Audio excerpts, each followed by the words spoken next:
Good morning, dear student. Welcome back to our maths class. Today we are starting our exercise 6.4, and the topic in this exercise we have taken areas of similar triangles. यानी कि जो triangles similar होते हैं उनके area से related हम पढ़ेंगे इस exercise में.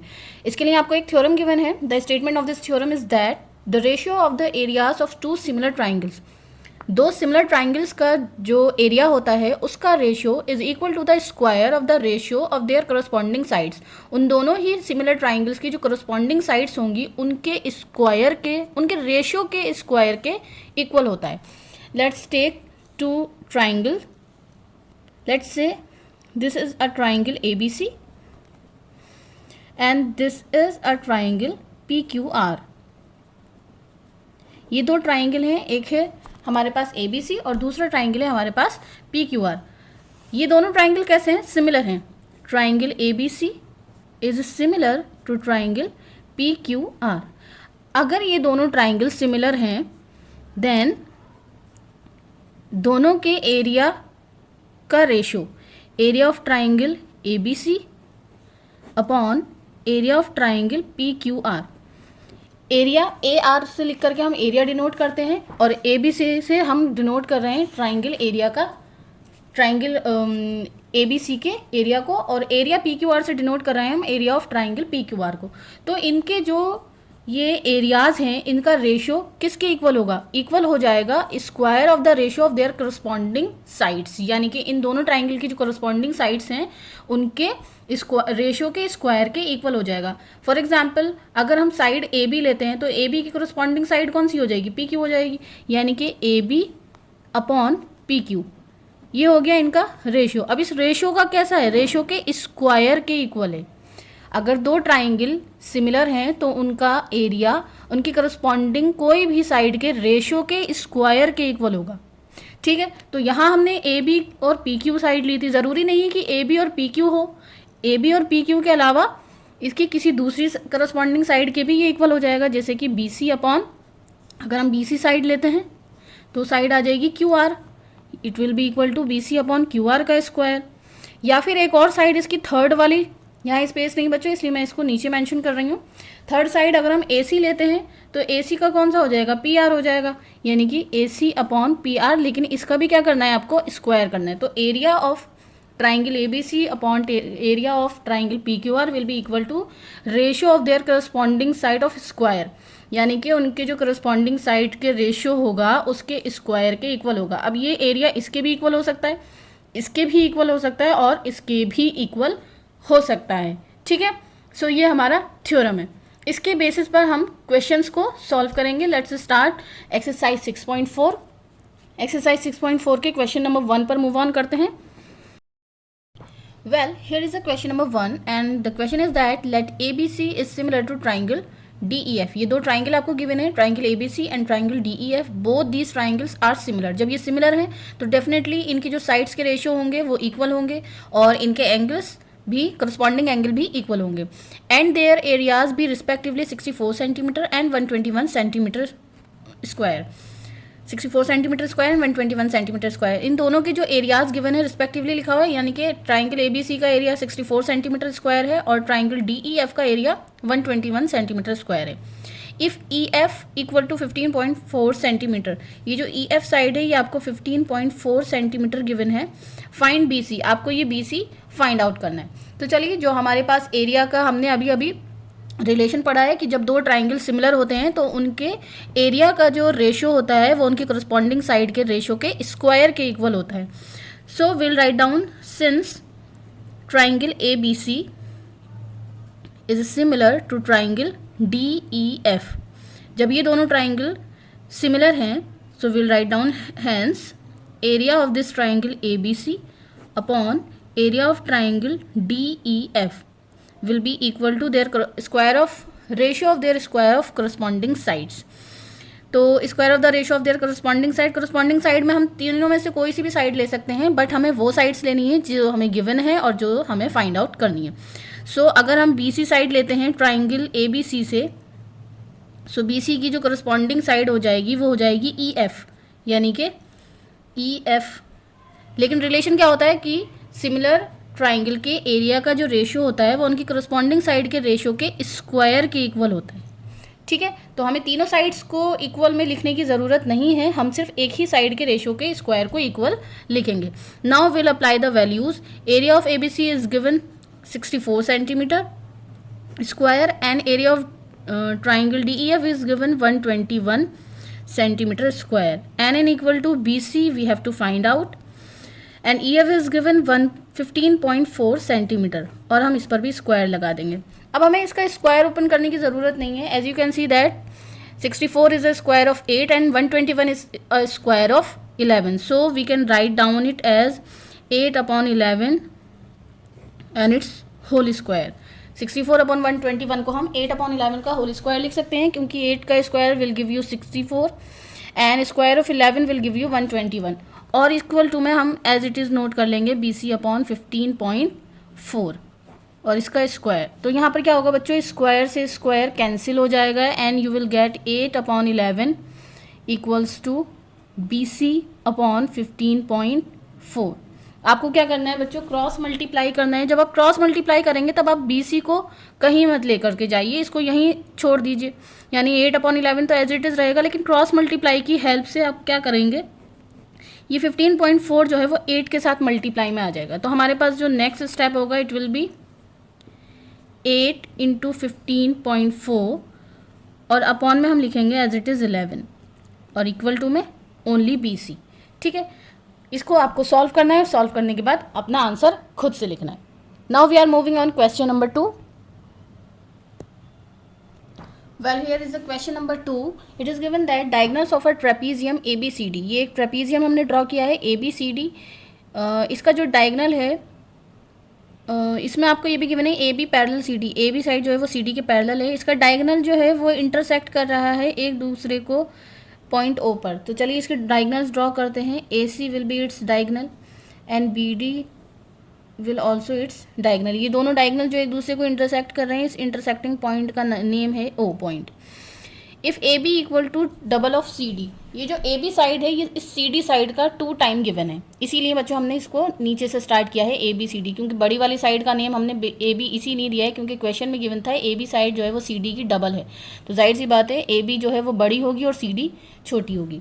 Find the ratio of the areas of triangle AOB and triangle COD। ये जो ट्राइंगल AOB नीचे की साइड पर बन रहा है, इसका आपको एरिया फाइंड आउट करना है किसके एरिया के रेशियो के साथ, ट्राइंगल COD यानी कि एक ऊपर ट्राइंगल है और एक नीचे ट्राइंगल है, इन दोनों ट्राइंगल्स का एरिया का रेशियो आपको फाइंड आउट करना है। तो एरिया का रेशियो फाइंड आउट करने से पहले आपको इन दोनों ट्राइंगल को सिमिलर प्रूफ करना है और सिमिलर प्रूफ करने के बाद ही हम इन दोनों ट्राइंगल्स का एरिया फाइंड आउट करेंगे। So first of all will write down in triangle AOB and triangle COD। दोनों ही ट्राइंगल्स में अगर हम देखें तो angle COD will be equal to angle AOB, क्योंकि दोनों ही वर्टिकली ऑपोजिट एंगल है। So will write down here angle AOB यानी कि एंगल O की बात हो रही है इक्वल टू एंगल COD। यहाँ पर भी एंगल O की बात हो रही है, लेकिन दोनों में ही एंगल O का नाम अलग अलग है। इस AOB ट्राइंगल में एंगल AOB नाम है और COD ट्राइंगल में एंगल COD नेम है इसका। सो कंडीशन आ जाएगी वर्टिकली ऑपोजिट एंगल। उसके बाद आपको पता है कि CD और AB दोनों ही पैरेलल लाइन्स हैं और पैरेलल लाइन पर जब भी Z बनेगा तो उनके एंगल्स इक्वल होते हैं। It mean angle C will be equal to angle A और उल्टा Z बनने पर भी एंगल्स इक्वल होते हैं, angle D will be equal to angle B। So will write down here angle A equal to angle C and angle B equal to angle D। दोनों के लिए ही कंडीशन क्या लिखनी है, ऑल्टरनेट इंटीरियर एंगल्स। ठीक है, क्योंकि ऑल्टरनेट साइड पर बनने वाले एंगल हमेशा इक्वल होते हैं। So by angle angle angle criteria, क्योंकि आपने तीनों ही एंगल्स देख लिए हैं कि ये इक्वल है, तो इसलिए एंगल एंगल क्राइटेरिया नहीं लिखेंगे, इस बार हम लिखेंगे यहाँ पर एंगल एंगल एंगल क्राइटेरिया। सो तीनों एंगल क्राइटेरिया की हेल्प से we have prove that triangle AOB is similar to triangle COD। ठीक है, ये दोनों ट्राइंगल सिमिलर हो गए। चलिए अब करते हैं इनके एरियाज़ की बात। Will write down here area now. Area of triangle AOB upon area of triangle COD। तो इनकी कोरस्पॉन्डिंग साइड हमें कौन कौन सी लेनी है? कोरस्पॉन्डिंग साइड हम इस तरह से लेंगे जो हमें क्वेश्चन में ही कहीं ना कहीं किसी ना किसी रिलेशन के साथ गिवन है। तो रिलेशन गिवन है AB और CD में, तो इनकी कोरस्पॉन्डिंग साइड हम AB और CD ही ले लेते हैं। AOB में आ रही है साइड AB और COD में साइड आ रही है हमारे पास CD। So we'll write down here AB upon CD। लेकिन आपको एक बात पता है कि एरिया का जो रेशो होता है वो उनकी कोरस्पॉन्डिंग साइड के रेशो के स्क्वायर के इक्वल होता है। So we'll apply the square here. ठीक है, आपको फाइंड आउट करना है एरिया। सो यहाँ हम कुछ भी अप्लाई नहीं करेंगे। नेक्स्ट स्टेप में हमारे पास क्या आ जाएगा? AB के प्लेस पर तो विल राइट डाउन 2CD, क्योंकि हमें AB की वैल्यू गिवन है 2CD। So will apply here 2CD और CD के प्लेस पर हम एज इट इज CD लिखा रहने देंगे, इसका स्क्वायर कर देंगे। जब आप स्क्वायर ओपन करेंगे तो इट विल बी 4, ये हो जाएगा CD स्क्वायर और अपॉन में भी CD स्क्वायर। CD स्क्वायर से CD square will be cancelled और आपके पास बचेगा 4/1। इसका मतलब क्या हुआ? आपके पास जो रेशियो है वो कितना आया है? Area of triangle AOB ratio area triangle COD equal to 4:1। अगर आप इसको रेशियो की फॉर्म में लिखेंगे तो it will be written in this form. Area of triangle AOB को पहले लिखेंगे क्योंकि वो ऊपर है न्यूमरेटर में, और जो डिनोमिनेटर में होता है उसको रेशियो के बाद लिखते हैं। इसी तरह से इक्वल टू में 4/1 को हम न्यूमरेटर का 4 पहले लिखेंगे और डिनोमिनेटर का 1 रेशो के साइन के बाद लिखेंगे। ठीक है, now let's move on question number 3। Well here is our question number 3। Triangle ABC and triangle DBC are two triangles on the base BC। ये दो ट्राइंगल हैं, एक है ABC ट्राइंगल, ऊपर वाले ट्राइंगल की बात हो रही है, और दूसरा है ट्राइंगल DBC, ये नीचे वाले ट्राइंगल की बात हो रही है। ये दोनों ही ट्राइंगल एक ही सेम बेस BC पर बने हुए, यानी कि इस BC पर ABC है और इसी BC पर DBC है, तो दोनों में एक कॉमन बेस है BC। इसके बाद it is given that if AD intersect BC at O, अगर ये जो साइड AD है वो BC को इंटरसेक्ट करे O पॉइंट पर, तो प्रूफ कीजिए ट्राइंगल ABC और ट्राइंगल DBC के जो एरिया का रेशियो है वो OA/DO होगा। ठीक है, ये AO/DO आपको प्रूफ करना है। इसके लिए आपको क्या करना है बच्चों? ये ट्रेपीजियम गिवन नहीं है, शेप इसकी भले ही ट्रेपीजियम की जैसी हो but it is not a trapezium, क्योंकि क्वेश्चन में कहीं पर नहीं लिखा है कि ये आपको कोई ट्रेपीजियम गिवन है। ठीक है, let's move on solving this question. हमें प्रूफ करना है, तो प्रूफ के लिए हम इसमें क्या करेंगे? सबसे पहले बच्चों हमें इसमें थोड़ी सी कंस्ट्रक्शन करनी है। सो गिवन आपको खुद से नोट करना है, टू प्रूव वो भी आपको खुद से नोट करना है। इसके बाद जो इसमें हम कंस्ट्रक्शन कर रहे हैं वो देख लीजिए कि क्या करेंगे हम इसमें कंस्ट्रक्शन। इसमें हमें थोड़ी सी कंस्ट्रक्शन करनी है, वो ये कि हम इसमें ये जो BC साइड है दोनों ही ट्राइंगल में कॉमन है, तो इसलिए हम इस BC साइड पर यहाँ से भी एक परपेंडिकुलर ड्रॉ करेंगे जो 90 डिग्री एंगल फॉर्म करता है, और इसी BC पर हम D पॉइंट से भी एक परपेंडिकुलर ड्रॉ करेंगे, यानी कि ये भी 90 डिग्री एंगल ही फॉर्म करेगा।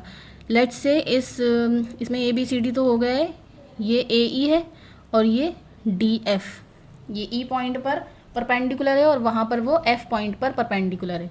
दोनों ही साइड में यहाँ पर भी 90 डिग्री फॉर्म होगा और दोनों ही साइड में यहाँ पर भी 90 डिग्री ही फॉर्म होगा। ठीक है, तो यहाँ पर हमें लिखना है draw AE perpendicular BC and DF perpendicular BC। ठीक है, BC पर ही हमने दोनों परपेंडिकुलर्स को ड्रॉ किया है। इसके बाद हमें क्या करेंगे? प्रूफ करेंगे। चलिए इसका प्रूफ स्टार्ट करते हैं। प्रूफ हमें कौन कौन से ट्राइंगल्स की हेल्प से करना है? प्रूफ हम करेंगे जो हमें ट्राइंगल गिवन है। लेट्स से ट्राइंगल A, सबसे पहले हमें लेना है ट्राइंगल बच्चों AOE और इधर हम लेंगे triangle DOF। Will write down here in triangle AEO and triangle DFO। ठीक है, इन दोनों ट्राइंगल में अगर हम दोनों का ही एरिया फाइंड आउट करें तो किस तरह से कर सकते हैं? सबसे पहले तो इनका एरिया फाइंड आउट करने से पहले हमें इन दोनों ही ट्राइंगल्स को सिमिलर प्रूफ करना होगा। सिमिलर के लिए आप देख सकते हैं बच्चों, इन दोनों ट्राइंगल में ये जो एंगल O है ये वर्टिकली ऑपोजिट एंगल हैं, तो ये दोनों एंगल्स इक्वल होगा, यानी कि angle AOE equal to angle DOF।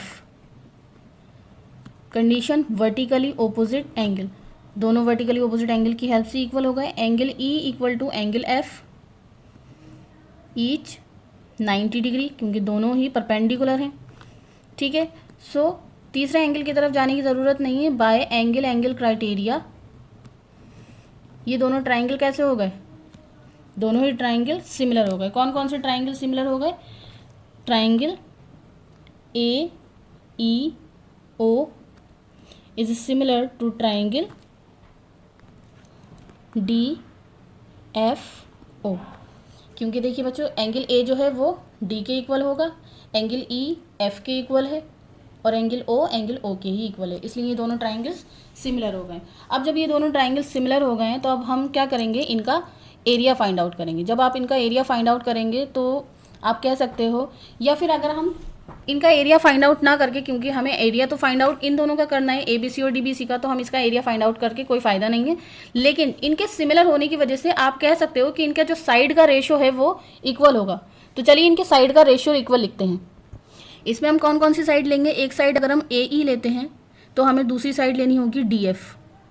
अगर हम एक साइड लेते हैं ए ई, क्योंकि ए ई की जो करस्पॉन्डिंग साइड है वो डी एफ है, तो we'll write down A E upon D F equal to किसके इक्वल हो जाएगी, अगर हम यहाँ से लेते हैं ए ओ, तो ये ए ओ का जो करस्पॉन्डिंग होगा, ए ओ का करस्पॉन्डिंग होगा D O. Will write down A O upon D O. ये बच्चों हमने यहाँ पर कंस्ट्रक्शन करके क्यों किया है, ये कंस्ट्रक्शन हमने करने के बाद ये वैल्यूज़ इसलिए फाइंड आउट किए क्योंकि जब आप ट्राइंगल ए बी सी और डी बी सी का एरिया फाइंड आउट करते हैं तो उसमें ए ओ और डी ओ नहीं आते, इसलिए हमने पहले इसको फाइंड आउट करने की कोशिश की है कि ये किस और साइड के इक्वल हो सकता है। तो वो जो अलग साइड हैं इनके इक्वल वो हैं ए ई और डी एफ। अब ए ई और डी एफ हमारे इस ट्राइंगल में हम यूज़ करके इनको इसके इक्वल दिखा देंगे, ठीक है। Now we are moving on triangle A B C and triangle D B C. Now यहीं पर लिख रहे हैं हम इन triangle A B C and triangle D B C.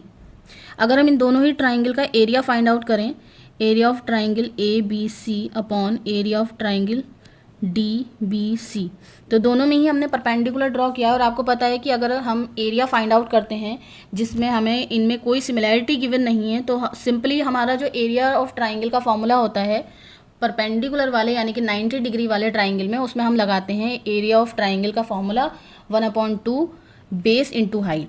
तो दोनों में ही हमें यही अब फॉर्मूला अप्लाई करना है, 1/2 into triangle A B C का बेस क्या है, ए बी सी का जो बेस है वो बी सी है, क्योंकि परपेंडिकुलर बी सी पर ही बन रहा है, तो बेस की जगह पर तो बी सी आ जाएगा, इंटू हाइट। हाइट क्या है इसमें, ए ई है, यानी कि जो परपेंडिकुलर होता है उसी को हाइट कहा जाता है। इसी तरह से ट्राइंगल डी बी सी में भी वही फॉर्मूला अप्लाई करेंगे, 1/2 इंटू बेस। तो ट्राइंगल डी बी सी का जो बेस है परपेंडिकुलर किस पर ड्रॉ किया है, बी सी पर ड्रॉ किया है, तो बेस बी सी हो गया है, इंटू उसके बाद हाइट यानी कि परपेंडिकुलर जो कि डी एफ है, ठीक है। ये हो गया 1/2 से 1/2 कैंसिल हो जाएगा, B C will be cancelled by B C. हमारे पास क्या बचा है, we have A E upon D F. आपको पता है कि A E upon D F की वैल्यू अभी अभी आपने A O upon D O find out की थी, इसको हम इक्वेशन 1 भी नाम दे सकते हैं। सो इसके प्लेस पर हम क्या लिख देंगे, इसके A E upon D F के प्लेस पर will write down A O upon D O, यानी कि area of A B C upon area of D B C will be equal to, इसके प्लेस पर आ जाएगा ए ओ अपॉन डी ओ।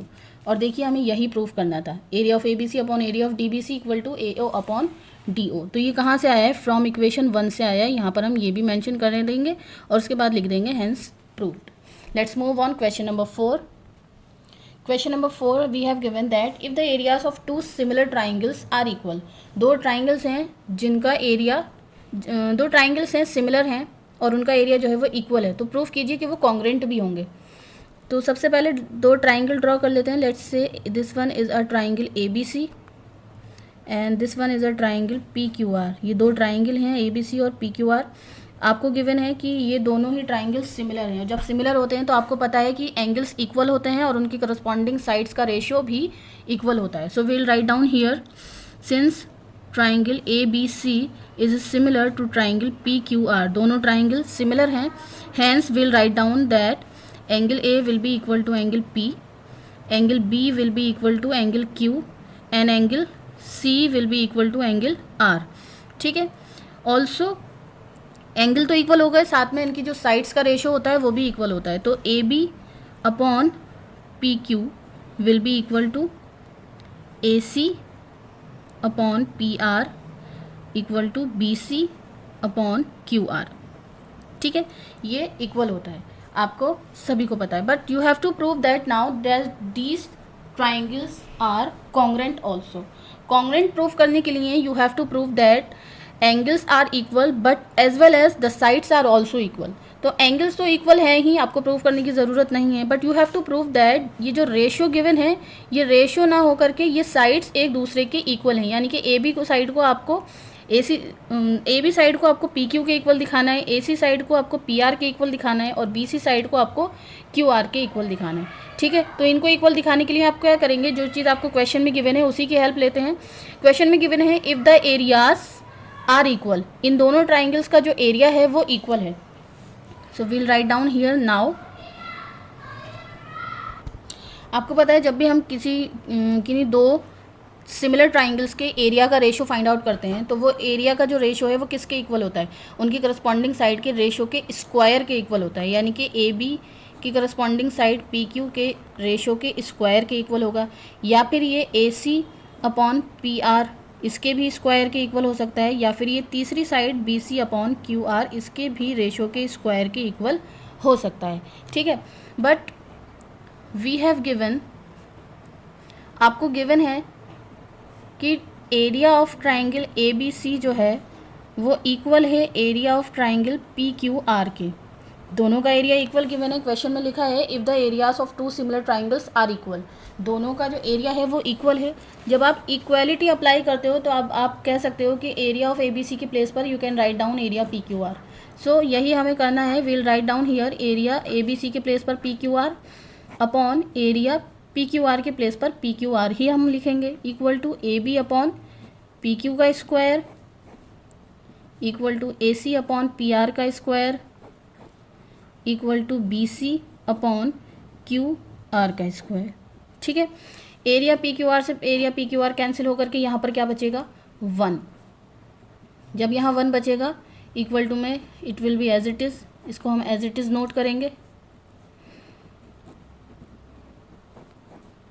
इसको note करने के बाद आपको क्या करना है, आपको शो करना है कि ये हर एक साइड जो है करस्पॉन्डिंग साइड के इक्वल है। यानी कि आपको प्रूफ करना है A B equal to P Q, A C equal to P R और B C equal to Q R. तो यहाँ से हम क्या करेंगे, देखिए यहाँ पर ये है हमारी first term, second term, third term and fourth term. ठीक है, सो सबसे पहले टेकिंग फर्स्ट एंड सेकेंड, सबसे पहले फर्स्ट और सेकेंड को हम टेक कर रहे हैं, तो इससे क्या हो जाएगा 1 equal to A B upon P Q का स्क्वायर। इसका मतलब क्या हुआ बच्चों, we can write down it as 1 square equal to A B upon P Q का स्क्वायर।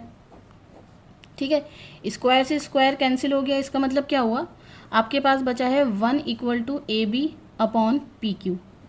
जब आप क्रॉस मल्टीप्लाई करते हो तो पी क्यू का 1 से मल्टीप्लाई होकर के क्या हो जाएगा, पी क्यू हो जाएगा। इसका मतलब क्या हुआ, ए बी इक्वल टू आ गया पी क्यू। सिमिलरली जो आपने फर्स्ट और सेकंड के साथ किया है वही आप फर्स्ट और थर्ड के साथ करोगे, वही आप फर्स्ट और फोर्थ के साथ करोगे। तो उससे आपको क्या मिलेगा, जैसे A B equal to P Q मिला है ऐसे ही आपको मिलेगा A C equal to P R और B C equal to Q R. So will write down here similarly A C equal to P R and B C equal to Q R. तो आपने देखा बच्चों angles तो equal थे ही, साथ में sides भी इक्वल हो गई हैं। जब दो ट्राइंगल्स में उनके करस्पॉन्डिंग एंगल्स और करस्पॉन्डिंग साइड्स सभी इक्वल होते हैं तो वो ट्राइंगल्स कॉन्ग्रेंट होते हैं। Since all the corresponding angles and sides of triangle ABC and triangle PQR are equal. Hence, triangle ABC is congruent to triangle PQR. Hence, proved. Now we are moving on question number 5. Well, bachcho, here is our question number 5, and the question is that D, E and F are respectively the midpoints of sides AB, BC and CA of a triangle ABC. We have given a triangle ABC, हमें एक triangle ABC given है, और इस triangle ABC पर AB का midpoint D, AC का mid point F और BC का मिड पॉइंट E गिवन है, और इन तीनों ही मिड पॉइंट्स को ज्वाइन करने पर भी एक ट्राइंगल DEF जनरेट हो रहा है. Find the ratio of the areas of triangle DEF. ये जो ट्राइंगल बन रहा है DEF, इसका रेशियो आपको फाइंड आउट करना है to the area of triangle ABC, इस कंप्लीट ट्राइंगल ABC के एरिया के साथ. ठीक है, तो उसके लिए बच्चों आपको क्या करना है, आप एरिया ऑफ DEF और एरिया ऑफ ABC दोनों का एरिया फाइंड आउट करेंगे और फिर उन दोनों का रेशो फाइंड आउट कर देंगे. आपको बता दूं बच्चों कि इसमें आपको जो प्रॉपर्टीज़ जो चीज़ें यूज़ करनी है वो आपने क्लास 9th में ऑलरेडी पढ़ रखी हैं, कि जब भी किसी ट्राइंगल में मिड पॉइंट्स को ज्वाइन करने वाली लाइन होती है वो ट्राइंगल के थर्ड साइड के पैरेलल भी होती है और उसके हाफ के इक्वल भी होती है. ठीक है, इसी तरह से EF को देखें तो वो AB के पैरेलल भी है और AB की वैल्यू के हाफ के इक्वल भी है. फिर उसके बाद DE को देखा जाए तो वो AC के पैरेलल है और हाफ के इक्वल है. तो इन्हीं प्रॉपर्टीज़ का यूज़ करके आपको opposite parallel angles parallel lines देखनी है, ऑपोजिट एंगल्स देखने हैं, वर्टिकल ऑपोजिट एंगल देखने हैं, ऑल्टरनेट इंटीरियर एक्सटीरियर जो भी एंगल्स फॉर्म हो रहे होंगे या करस्पॉन्डिंग एंगल जो भी जिस तरह से एंगल्स फॉर्म होंगे वो सारे एंगल्स आपको इसमें से देखने हैं. उसकी हेल्प से आपको ट्राइंगल्स को सिमिलर प्रूफ करना है और सिमिलर प्रूफ करने के बाद उनका रेशियो फाइंड आउट करना है. So this will be your homework. इस क्वेश्चन नंबर 5 का सॉल्यूशन आप होमवर्क में खुद से करेंगे. Now we are moving on our question number 6. The next question number 6 is that prove that the ratio of two similar triangles is equal to the square of ratio of their corresponding medians. यहाँ sides नहीं given है बच्चों, medians given है. So first of all let's draw two triangles. We have given two triangle ABC and another triangle PQR. ये दो triangle आपको given है और इन दोनों ट्राइंगल में क्या रिलेशन गिवन है, the ratio of two similar triangle. ये दोनों ट्राइंगल सिमिलर गिवन है. सिमिलर गिवन होने का मतलब angle A will be equal to angle P, angle B is equal to angle Q and angle C equal to angle R, क्योंकि ये सभी corresponding angle है और करस्पॉन्डिंग एंगल एक दूसरे के इक्वल होते हैं सिमिलर ट्राइंगल्स में. ये कह रहे हैं कि ratio of two similar triangles is equal to the square of the ratio of their corresponding medians. यानी कि हमें सबसे पहले इन दोनों में मीडियंस ड्रॉ करने हैं. Let this one is the median AD and this is the median PF. ठीक है, ये दो मीडियंस हैं. आपको प्रूफ करना है कि क्वेश्चन में गिवन है prove that the ratio of the areas of two similar triangles, इन दोनों ही सिमिलर ट्राइंगल्स का जो एरिया होगा, एरिया का रेशियो इनके मीडियंस के रेशियो के स्क्वायर के इक्वल होगा. तो आपको प्रूफ करना है ये. चलिए इसका प्रूफ स्टार्ट करते हैं कि हम इसको किस तरह से प्रूफ कर सकते हैं. First of all we'll write down in triangle ABC and PQR. In triangle ABC and triangle PQR, इन दोनों ही ट्राइंगल में अगर हम देखें तो angle A is equal to angle P, angle Q equal to angle B and angle C equal to angle R. और साथ साथ जब दो ट्राइंगल सिमिलर होते हैं तो उनका साइड का रेशियो कैसा होता है, उनकी साइड का रेशियो भी इक्वल होता है. Since triangle ABC is similar to triangle PQR, hence angle A equal to angle P, angle B equal to angle Q and angle C equal to angle R. Condition क्या है इनकी, corresponding angles. ठीक है, उसके बाद also we know that कि इनके जो साइड्स होंगे उनके साइड का रेशियो भी इक्वल होगा. जैसे कि AB साइड लिया जाए तो AB का रेशियो PQ और दूसरा साइड हम BC ले लें तो BC का जो करस्पॉन्डिंग साइड है वो QR. ये दोनों भी आपस में कैसे होंगे, इक्वल होंगे. बच्चों आपको क्या गिवन है कि DAD दोनों ही मीडियंस हैं और मीडियन क्या करते हैं, मीडियन जिस लाइन पर ड्रॉन किए जाते हैं उस लाइन को इक्वल दो पार्ट्स में डिवाइड कर देते हैं. इसका मतलब क्या हुआ बच्चों, ये जो BC है अगर हम सिर्फ BD पोर्शन लें तो BD को 2 टाइम मल्टीप्लाई करने पर वो BC के इक्वल होगा. और इसी तरह से QF अगर हम लेते हैं तो QF को 2 टाइम मल्टीप्लाई करने पर वो QR के इक्वल होगा, क्योंकि QF भी QR का हाफ है और BD जो है वो BC का हाफ है. इसलिए हम क्या कर सकते हैं, हम इसमें लिख लेंगे AB upon PQ equal to BC के प्लेस पर हम लिख सकते हैं 2BD. बी डी को जब हम 2 टाइम मल्टीप्लाई करेंगे तभी तो वो बी सी के इक्वल होगा। इसी तरह से क्यू आर को लिख लेंगे हम 2QF। ठीक है, 2 से 2 कैंसिल होकर के हमारे पास क्या बचेगा, will have AB upon PQ equal to BD upon QF। ठीक है, तो इससे क्या पता लग रहा है बच्चों, अगर हम ट्राइंगल ABD और PQF, इन दोनों ट्राइंगल ABD और ट्राइंगल PQF में देखें तो angle B is equal to angle Q, क्योंकि करस्पॉन्डिंग एंगल था। ठीक है, और साथ साथ BD AB upon PQ equal to BD upon QF हो गया है, यानी कि दो साइड का रेशियो भी इक्वल हो गया है और एक एंगल इक्वल हो गया है। तो bye side angle side rule ये दोनों ट्राइंगल पे कैसे हो गए, सिमिलर हो गए। क्योंकि सिमिलैरिटी के लिए क्या चाहिए होता है आपको, सिमिलैरिटी के लिए आप side angle side rule apply कर सकते हैं, एंगल एंगल रूल अप्लाई कर सकते हैं, एंगल एंगल एंगल रूल भी अप्लाई कर सकते हैं, और साइड साइड साइड रूल भी अप्लाई कर सकते हैं, जो कि आप ऑलरेडी पढ़ चुके हैं। 4 क्राइटेरियाज मैंने आपको पढ़ाए थे, जिसमें से एक क्राइटेरिया 2 साइड और एक एंगल को लेकर के भी था। तो जब किसी भी ट्राइंगल में 2 साइड का रेशियो और एक एंगल, जो कि आपको यहाँ से मिल रहा है B और Q इक्वल है, जब इस तरह से 3 चीज़ें आपको इक्वल मिल जाती हैं तो साइड एंगल साइड रूल की हेल्प से आप कह सकते हैं वो दोनों ट्राइंगल्स भी सिमिलर हैं। Will write down here since in triangle ABD and triangle, इसमें है PQF, यहाँ से लिया है हमने ट्राइंगल ABD और यहाँ से लिया है PQF। इन दोनों ही ट्राइंगल में AB upon PQ equal to BD upon QF, यानी कि 2 साइड का रेशियो इक्वल है, and angle B equal to angle Q है। ठीक है, तो क्या करेंगे हम यहाँ पर, हम लिखेंगे by side angle side rule या फिर criteria, triangle ABD is similar to triangle PQF। और जब ये ABD ट्राइंगल PQF के सिमिलर हो जाएगा तो इसका मतलब क्या हुआ, we can say that AB upon PQ will be equal to AD upon PF।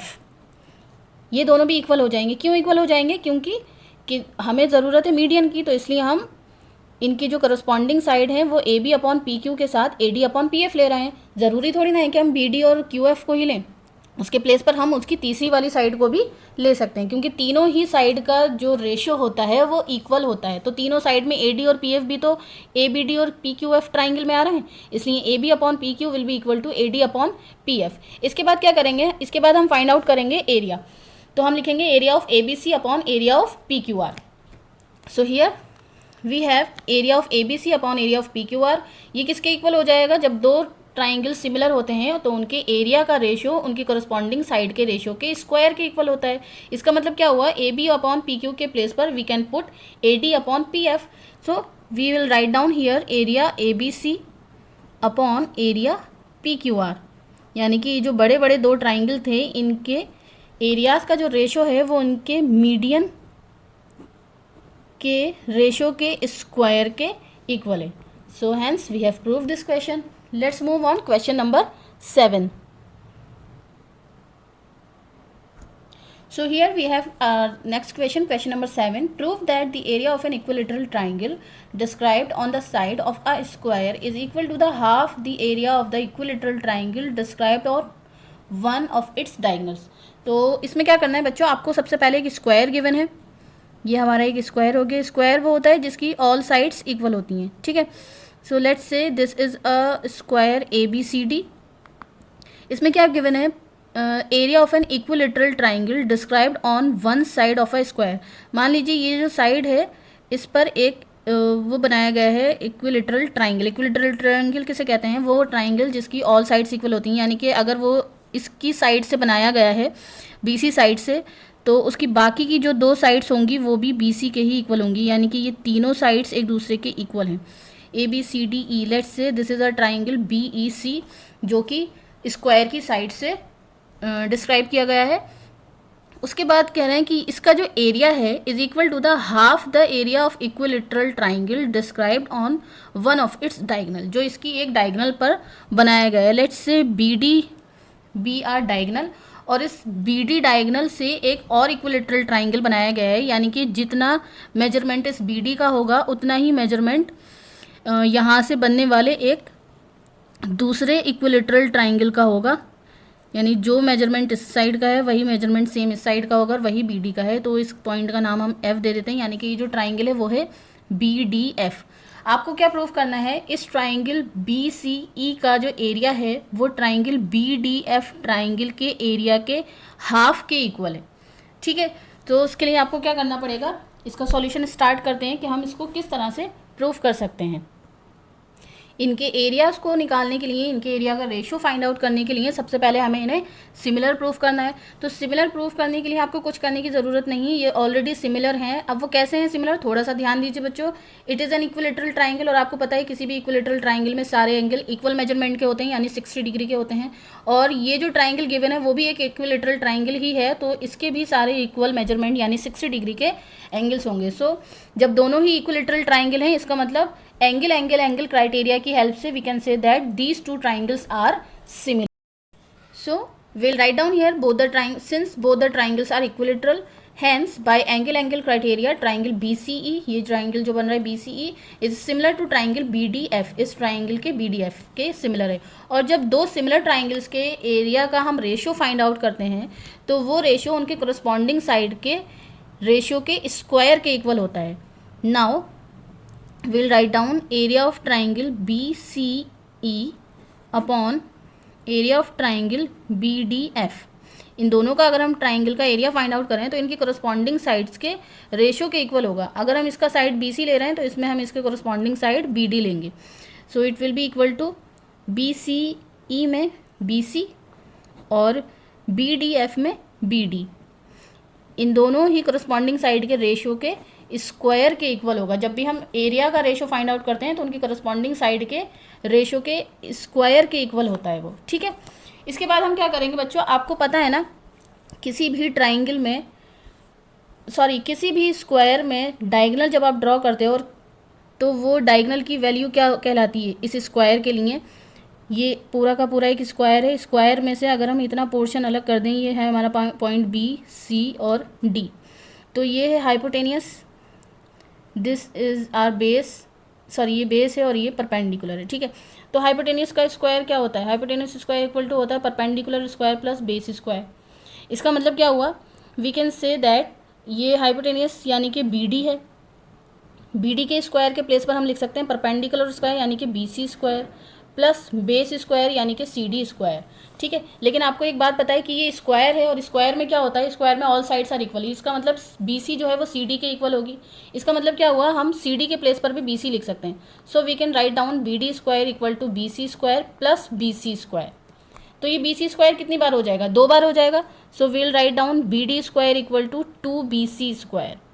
ठीक है, जब हम बी डी स्क्वायर लिखेंगे तो उसके प्लेस पर हम 2 बी सी स्क्वायर लिख देंगे। यहाँ हमें यही चीज़ अप्लाई करनी है। Will write down area B C E upon area B D F will be equal to, ये स्क्वायर होने की वजह से हो जाएगा B C square upon B D square. अब आपको क्या करना है, इस बी डी स्क्वायर के प्लेस पर 2 बी सी स्क्वायर लिख देना है। So our next step will be area B C E upon area B D F will be equal to BC square upon 2 BC square। यहाँ BC square के place पर हमने BC square as it is लिखा है, लेकिन BD square के place पर हमने लिखा है 2 BC स्क्वायर। यहाँ क्या होगा, BC स्क्वायर से BC स्क्वायर कैंसिल हो जाएगा और आपके पास बचेगा 1/2। 1/2 होने से क्या हुआ, जब आप क्रॉस मल्टीप्लाई करोगे तो एरिया BDF का मल्टीप्लाई किससे हो जाएगा, 1 से, और 2 का मल्टीप्लाई हो जाएगा BCE से, यानी कि एरिया BDF का 1 से मल्टीप्लाई करके हो जाएगा एरिया BDF। ठीक है, इक्वल टू 2 का मल्टीप्लाई एरिया इससे करेंगे तो ये हो जाएगा 2 इंटू एरिया BCE। यही तो हमें प्रूफ करना था कि prove that area of an equilateral triangle described on the side of a square is equal to half the area of equilateral triangle described on diagonal. ये जो आपका एरिया है जो डायगोनल पर ड्रॉ किया गया है वो डबल है इसका, या फिर अगर आप इसको देखें तो ये हाफ है इसका। अगर इसकी बात करेंगे तो ये हाफ है इस ट्राइंगल का, और इसकी बात करेंगे तो ये डबल है इस ट्राइंगल का। सो हमने यहाँ पर यही लिखा है कि BDF जो है वो BCE का डबल है, या फिर अगर हम BCF की बात करें तो 2 जो है इसके अपॉन में आ जाएगा और हम कह सकते हैं कि BCE BDF का हाफ है। सो हम इसको इस तरह से भी लिख सकते हैं, area of triangle BCE is equal to 1/2 area of BDF। ठीक है, बी सी ई के प्लेस से जब हम 2 हटाएंगे तो 2 मल्टीप्लाई होने की वजह से एरिया बी डी एफ के अपॉन में चला जाएगा, इसलिए ये यहाँ पर अपॉन में आ जाएगा. So hence we have proved this question. Let's move on question number 8. Now we have our next question, question number 8, and it is that ABC and BDE are two equilateral triangles such that D is the midpoint of BC. ABC और BDE ये दो equilateral triangle हैं और ये इस तरह से हैं कि D पॉइंट जो है वो BC का मिड पॉइंट है. Find the ratio of the areas of triangle ABC and BDE. इस ट्राइंगल ABC, बड़ा वाला जो ट्राइंगल ABC है, इसके एरिया का रेशियो आपको फाइंड आउट करना है ट्राइंगल BDE के एरिया के साथ. तो चलिए इसको स्टार्ट करते हैं, सॉल्व करना है. हम इसको किस तरह से कर सकते हैं, इनका area ratio, area find out करने के लिए सबसे पहले हमें इन दोनों को सिमिलर प्रूफ करना है. और सिमिलर हम इजीली कह सकते हैं since both the triangles are equilateral, both the triangles are equilateral. और आपको पता है कि इक्विलेटरल ट्राइंगल होते हैं तो क्या होता है, इक्विलेटरल ट्राइंगल्स में both the triangles are equilateral, hence दोनों ही ट्राइंगल में each angle will be of 60 degree, यानी कि तीनों ही एंगल 60 डिग्री के होंगे. Angle A will be 60 degree, angle B will be 60 degree, angle C will be of 60 degree. तीनों ही एंगल 60 डिग्री के हैं. इसी तरह से बी ई डी भी इक्विलेटरल ट्राइंगल है, यानी कि डी ई और बी ये तीनों एंगल भी 60 डिग्री मेजरमेंट के ही होंगे. इसलिए we can say that both this triangles are similar. Since both the triangles are equilateral, hence angle angle angle criteria, यहाँ बाय और लिखना है, by angle angle angle criteria triangle ABC is similar to triangle BDE. दोनों ही triangle similar हो गए. Now अब हम इन दोनों ही ट्राइंगल्स का एरिया का रेशो फाइंड आउट करेंगे. Area of triangle ABC upon area of triangle BDE. ABC पहले लिखा है इसलिए हमने न्यूमरेटर में ABC को लिखा है, और BDE बाद में लिखा है इसलिए डिनोमिनेटर में BDE को लिखना है. ठीक है, इन दोनों ही ट्राइंगल्स के एरिया का जो रेशो होगा इनकी करस्पॉन्डिंग साइड्स के स्क्वायर के रेशो के इक्वल होगा. तो इनकी करस्पॉन्डिंग साइड अगर हम ABC में BC साइड लेते हैं तो BDE में हम BD साइड लेंगे. ABC में हम ले रहे हैं BC साइड और BDE में आ जाएगी हमारी BD साइड. ठीक है, क्या हो जाएगा, यहाँ पर इनका स्क्वायर हो जाएगा, BC स्क्वायर हो जाएगा ये, और ये हो जाएगा BD स्क्वायर. ठीक है, आपको पता है कि D मिड पॉइंट है. D मिड पॉइंट होने की वजह से क्या हुआ, BD जो है वो BC का हाफ है, या फिर हम ये भी कह सकते हैं कि D के मिड पॉइंट होने की वजह से BC जो है वो BD का 2 टाइम है, यानी कि BC के प्लेस पर हम 2 इंटू BD लिख सकते हैं, या फिर BD के प्लेस पर हम 1/2 BC लिख सकते हैं. तो चॉइस आपकी है, आप जो मन करे वो लिख सकते हैं. So our next step will be area ABC upon area BDE will be equal to, BC के प्लेस पर हम लिख लेंगे double of BD, double of BD. लेकिन क्या होगा, इसका भी स्क्वायर लिखा जाएगा क्योंकि BC पर स्क्वायर है, और अपॉन में BD स्क्वायर. जब आप इसको ओपन करोगे it will be 4BD square upon BD square. BD square will be cancelled by BD square, you will get 4/1. Implies आपको रेशो फाइंड आउट करना था. So ratio ABC, area of ABC ratio area BDE will be equal to 4:1. So here we have got our answer. Next question, question number 9 is very easy. So question number 9 will be your homework. Question number 9 को आपको homework में खुद से करना है. So now we have completed our exercise 6.4. I'll see you in the next video. In the next lecture, we'll discuss our next exercise 6.5. Till then, bye bye everyone. Take care.